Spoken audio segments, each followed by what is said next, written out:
Hi hello అందరికీ నమస్కారం. Welcome to our channel. నేను మీ ఆదిత్య. ఏపీలో వైఎస్ఆర్సీపీ అధికారం కోల్పోయిన తర్వాత కూటమి అధికారంలోకి వచ్చిన తర్వాత అక్కడ పాలన అనేది చాలా సాఫీగానే జరుగుతుందని చెప్పేసి నెటిజన్ల ద్వారా మనం వింటూనే ఉన్నాం. ఇదంతా పక్కన పెడితే ప్రస్తుతానికి ఏపీలో నామినేటెడ్ పోస్టులకు సంబంధించినటువంటి అంశం నడుస్తూనే ఉండగా మరో అంశం కూడా ఇప్పుడు తెర మీదకి రావడం జరిగింది. అదే ఢిల్లీలో రాష్ట్ర ప్రభుత్వ ప్రత్యేక అధికార ప్రతినిధికి సంబంధించినటువంటి పోస్టు కోసం అక్కడ నలుగురు కీలక నేతలు పోటీ పడబోతున్నట్టు తెలుస్తుంది. మరి చంద్రబాబు నాయుడు గారు ఇది ఎవరికి ఇవ్వబోతున్నారు, ఇంతకీ ఆ నలుగురు ఎవరు, ఇలాంటి ఎన్నో అంశాల గురించి తెలుసుకునే ప్రయత్నం చేద్దాం. సో ప్రస్తుతానికి మనతో పాటు స్టూడియోలో ఉన్నారు ప్రముఖ సీనియర్ జర్నలిస్టు దుర్గా వడ్లమణి గారు. సో మ్యామ్ అడిగి తెలుసుకుందాం. మ్యామ్ నమస్కారం. మ్యామ్ నమస్తే అండి. మ్యామ్, ఏపీలో చూసుకున్నట్టయితే ఇప్పుడు నామినేటెడ్కి సంబంధించినటువంటి పోస్టులది నడుస్తూనే ఉంది, అంటే దాని గురించి డిస్కషన్ జరుగుతుంది. ఇది పక్కన పెడితే ఢిల్లీలో రాష్ట్ర ప్రభుత్వ ప్రత్యేక అధికార ప్రతినిధి అనే ఒక పోస్టు కోసం నలుగురు కీలక నేతలు పోటీ పడబోతున్నట్టు తెలుస్తుంది. ఈ నలుగురు కూడా చంద్రబాబు నాయుడుకి బాగా సన్నిహితులని కూడా తెలుస్తుంది. మరి ఈ నలుగురిలో ఎవరిని వరించబోతుంది అండ్ ఇప్పుడు ఇది ఎలా మలుపు తిరగబోతుంది, అసలు అంటే మిగతా వాళ్ళని ఎలా బుజ్జగించబోతున్నారు? ఇప్పుడు మీరు చెప్పినట్టు ఇప్పుడు చాలా నామినేటెడ్ పోస్టులు అయితే బయటకు వచ్చాయండి, కానీ ఇంకా ఎవరికి ప్రకటన అయితే జరగలేదు. ఎవరికి వాళ్ళు ఆశావహులుగానే ఉన్నారు. ఇప్పుడు ఎవరికి ఇస్తే ఏం నష్టమో ఎవరికీ తెలియదు. అంటే కరవమంటే కొప్ప కోపం, విడవమంటే పాము కోపం అని ఇప్పుడు కూటమిలో ఉండడం వల్ల చంద్రబాబు నాయుడు గారు ఏ డెసిషన్ తీసుకున్నా ఆచితూచి తీసుకోవాలి. దానివల్ల ప్రతివాడు నాకు వస్తుందని ఎదురు చూస్తున్నారు. కానీ అలా చూడటం కూడా తప్పేనేమో, ఎందుకంటే అక్కడ ఉండే సమీకరణాలను బట్టి చంద్రబాబు నాయుడు గారు ఎటువైపు మొగ్గు చూపుతారు, ఏ వ్యక్తిని సెలెక్ట్ చేస్తారు ఎవరికీ తెలియదు. అదొకటి. రెండోది, ఇప్పుడు కేంద్రానికి సంబంధించి ఇప్పుడు కేంద్రంలో ఎవరైతే మన రాష్ట్ర అధికార ప్రతినిధిగా అక్కడ ఉంటారో తెలుగుదేశం తరఫున, వాళ్ళకి చాలా కీలక బాధ్యతలు ఉంటాయి ఈసారి. అంటే ఎప్పుడూ రాష్ట్ర అధికార ప్రతినిధిగా ఉండడం వేరు, ఈసారి ఉండడం వేరు. గతంలో అయితే వాళ్ళు ఇలా కూటమిలో లేరు కాబట్టి దానికి పెద్ద బాధపడక్కర్లే, వాళ్ళు ఏం చేసినా చెల్లుతుంది. కానీ ఈసారి అలా కాదు. ఈసారి కూటమిలో ఉండడమే కాకుండా బాబు గారు చాలా కీలక పాత్ర పోషిస్తున్నారు. ఇప్పుడు ఈరోజు మోదీ గవర్నమెంట్ నిలిచిందంటే కేంద్రంలో, అందుకు ఒక పక్క బాబు గారే. అది అందుకే కదా బైరెడ్డి శబరి, కళ్యాణ్ బెనర్జీ 2 క్లచెస్ అంటే టీడీపీ క్లచ్ కాదు ఆయుధం అని చెప్పింది ఆవిడ. కాబట్టి ఒక ఆయుధంలాగా ఆయన ఉన్నప్పుడు ఇప్పుడు ఎవరిని చేయాలి అధికార ప్రతినిధి అనేది చాలా కీలకం. ఇప్పుడు మనం తీసుకుంటే ఒకటి సుజనా చౌదరి. సుజనా చౌదరి గతంలో తెలుగుదేశంలో ఉన్నారు ఆయన, తర్వాత ఇప్పుడు బీజేపీలోకి చేరారు ఆయన. సో ఆయన పారిశ్రామికవేత్త కూడా, ఆయన ఒక రాజకీయ నాయకుడి కంటే ముందు ఒక పారిశ్రామికవేత్త. సో అతనికి ఎంతవరకు అవకాశం ఇస్తారు క్వశ్చన్ మార్క్ మనకి. ఎందుకంటే ఇక్కడ ఓన్లీ రాజకీయ పరంగా తీసుకున్నప్పుడు సుజనా చౌదరికి ఇవ్వడానికి కొంచెం ఆలోచిస్తారు బాబు గారు. ఎందుకంటే పారిశ్రామికవేత్త కాబట్టి వ్యక్తిగత అవసరాలు వాళ్ళకు ఉంటాయి. సో కేంద్రంతో సత్సంబంధాలు నెరపడంలో ఇక్కడ వ్యక్తిగతంగా కూడా ఆయన ఏమైనా ఉపయోగించుకుంటారా, దానివల్ల పార్టీకి ఏమైనా నష్టం జరుగుతుందా, ఇది ముఖ్యంగా ఆలోచించాలి. ఇప్పుడు ఒక వ్యక్తి ఎట్లా ఉండాలంటేనండి, వృత్తి వేరు ప్రవృత్తి వేరులాగా ఉండాలి. వృత్తి ప్రవృత్తి ఉన్నప్పుడు రెండింటికి సమన్యాయం చేయటం కష్టం. ఇప్పుడు నాకు ఒక అవసరం వచ్చింది పారిశ్రామిక, అంటే నేను ఒక వ్యాపారవేత్తగా, అప్పుడు నేను పార్టీ కంటే నా వ్యక్తిగతం ఆలోచిస్తే అక్కడ నా ఆలోచన ధోరణి తప్పైనట్టు అవుతుంది. అప్పుడు పార్టీకి నేను నష్టం చేసినట్టు అవుతుంది. ఇది చాలా కీలకం ఇది. కాబట్టి సుజనా చౌదరికి అవకాశాలు తక్కువగా కనిపిస్తున్నాయి ఆ పరంగా చూసినప్పుడు. ఎందుకంటే ఇప్పుడు మోదీతోటే ఆయన సత్సంబంధాలు ఉంటాయి. అందులో ఈసారి మోదీ గారు ఏం చేశారు, ఆయన చాలా తెలివిగా కూటమి ఇక్కడ ప్రభుత్వం ఫామ్ అయ్యాక, అక్కడ మోదీ గారు ప్రభుత్వాన్ని ఫామ్ చేశాక ఈసారి ఎంపీలు అందరితోటి ఆయన సమావేశం అయ్యారు.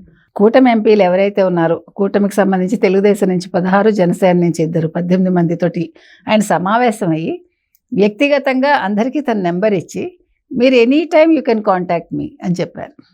ఇంతవరకు ఎప్పుడు జరగల. దీన్ని బట్టి తెలుగుదేశం కూటమి ఎంత కీలకమో అర్థమవుతుంది.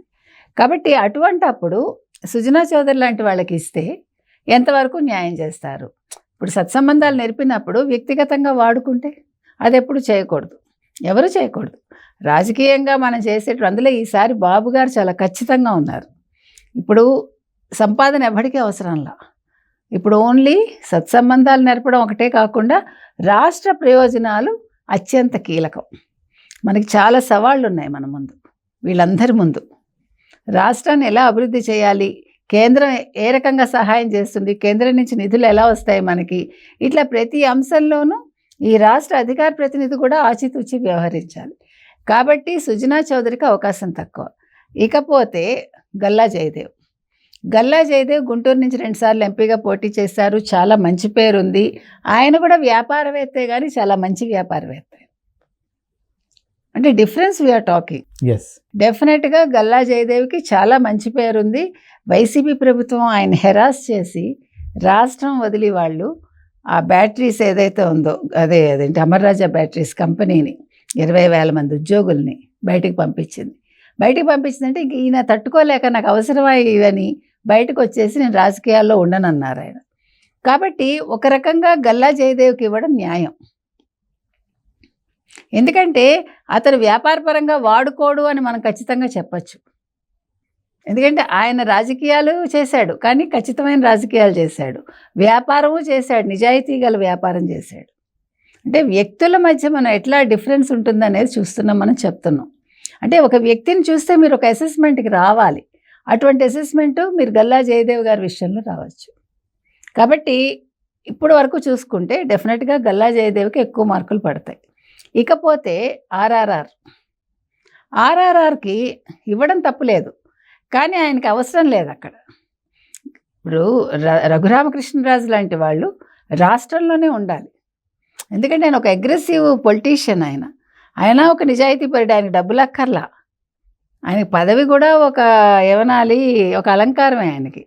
కాబట్టి ఆర్ఆర్ఆర్కి ఆ పదవి ఇచ్చేకంట రాష్ట్రంలో ఒక మంచి పదవి ఇస్తే బాగుంటుంది. ఆయన తిరుమల తిరుపతి దేవస్థానం నుంచి బయటకు వచ్చి గుడిలో దర్శనం చేసుకుని వెంకటేశ్వర స్వామికి నేను చెప్పాను నాకేం కావాలో నాకు జరుగుతుంది అన్నాడు ఆయన. కాబట్టి ఆయన ఏం ఆశించాడో అది ఆయనకి ఇస్తే బాగుంటుంది. కాబట్టి ఆర్ఆర్ఆర్ అక్కర్లా. ఇక కంభంపాటి రామ్మోహన్ రావు గారు గతంలో అధికార ప్రతినిధిగా చేశారు, కేంద్రంలో రాష్ట్ర అధికార ప్రతినిధిగా. కాకపోతే ఏంటంటే ఆల్రెడీ చేసేసాడు ఆయన. ఎక్స్పీరియన్స్ ఉంది కదా అని ఇవ్వాల్సిన పని లేదు. ఇంకో కొత్త వ్యక్తికి ఇవ్వచ్చు కదా. ఇచ్చిన వాళ్ళకే ఇవ్వాలని ఎక్కడా రూల్ లేదు కదా. ఇంకొకరికి అనుభవం రావాలి కదండి. ఆ రకంగా చూసుకుంటే కంభంపాటికి ఇవ్వటం కంట గల్లా జయదేవ్ గారికి ఇవ్వడం ఉత్తమంగా మనకు కనిపిస్తోంది. అంటే మనం నలుగురు కేటగిరీ చూసినప్పుడు ప్రయారిటీ వైజ్ చూసుకుంటే డెఫినెట్గా ఖచ్చితంగా గల్లా జయదేవ్ నెంబర్ 1, కంభంపాటి రామ్మోహన్ రావు గారు నెంబర్ 2 వస్తారు. Thank you ma'am. Thank you. Hi hello అందరికీ నమస్కారం. Welcome to our channel. నేను మీ ఆదిత్య. ఏపీలో వైఎస్ఆర్సీపీ అధికారం కోల్పోయిన తర్వాత కూటమి అధికారంలోకి వచ్చిన తర్వాత అక్కడ పాలన అనేది చాలా సాఫీగానే జరుగుతుందని చెప్పేసి నెటిజన్ల ద్వారా మనం వింటూనే ఉన్నాం. ఇదంతా పక్కన పెడితే ప్రస్తుతానికి ఏపీలో నామినేటెడ్ పోస్టులకు సంబంధించినటువంటి అంశం నడుస్తూనే ఉండగా మరో అంశం కూడా ఇప్పుడు తెర మీదకి రావడం జరిగింది. అదే ఢిల్లీలో రాష్ట్ర ప్రభుత్వ ప్రత్యేక అధికార ప్రతినిధికి సంబంధించినటువంటి పోస్టు కోసం అక్కడ 4 కీలక నేతలు పోటీ పడబోతున్నట్టు తెలుస్తుంది. మరి చంద్రబాబు నాయుడు గారు ఇది ఎవరికి ఇవ్వబోతున్నారు, ఇంతకీ ఆ 4 ఎవరు, ఇలాంటి ఎన్నో అంశాల గురించి తెలుసుకునే ప్రయత్నం చేద్దాం. సో ప్రస్తుతానికి మనతో పాటు స్టూడియోలో ఉన్నారు ప్రముఖ సీనియర్ జర్నలిస్టు దుర్గా వడ్లమణి గారు. సో మ్యామ్ అడిగి తెలుసుకుందాం. మ్యామ్ నమస్కారం. మ్యామ్ నమస్తే అండి. మ్యామ్, ఏపీలో చూసుకున్నట్టయితే ఇప్పుడు నామినేటెడ్కి సంబంధించినటువంటి పోస్టులది నడుస్తూనే ఉంది, అంటే దాని గురించి డిస్కషన్ జరుగుతుంది. ఇది పక్కన పెడితే ఢిల్లీలో రాష్ట్ర ప్రభుత్వ ప్రత్యేక అధికార ప్రతినిధి అనే ఒక పోస్టు కోసం 4 కీలక నేతలు పోటీ పడబోతున్నట్టు తెలుస్తుంది. ఈ 4 కూడా చంద్రబాబు నాయుడుకి బాగా సన్నిహితులని కూడా తెలుస్తుంది. మరి ఈ 4 ఎవరిని వరించబోతుంది అండ్ ఇప్పుడు ఇది ఎలా మలుపు తిరగబోతుంది, అసలు అంటే మిగతా వాళ్ళని ఎలా బుజ్జగించబోతున్నారు? ఇప్పుడు మీరు చెప్పినట్టు ఇప్పుడు చాలా నామినేటెడ్ పోస్టులు అయితే బయటకు వచ్చాయండి, కానీ ఇంకా ఎవరికి ప్రకటన అయితే జరగలేదు. ఎవరికి వాళ్ళు ఆశావహులుగానే ఉన్నారు. ఇప్పుడు ఎవరికి ఇస్తే ఏం నష్టమో ఎవరికీ తెలియదు. అంటే కరవమంటే కోపం, విడవమంటే పాముకు కోపం అని ఇప్పుడు కూటమిలో ఉండడం వల్ల చంద్రబాబు నాయుడు గారు ఏ డెసిషన్ తీసుకున్నా ఆచితూచి తీసుకోవాలి. దానివల్ల ప్రతివాడు నాకు వస్తుందని ఎదురు చూస్తున్నారు.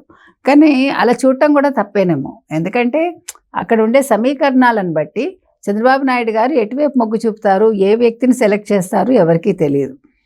అదొకటి.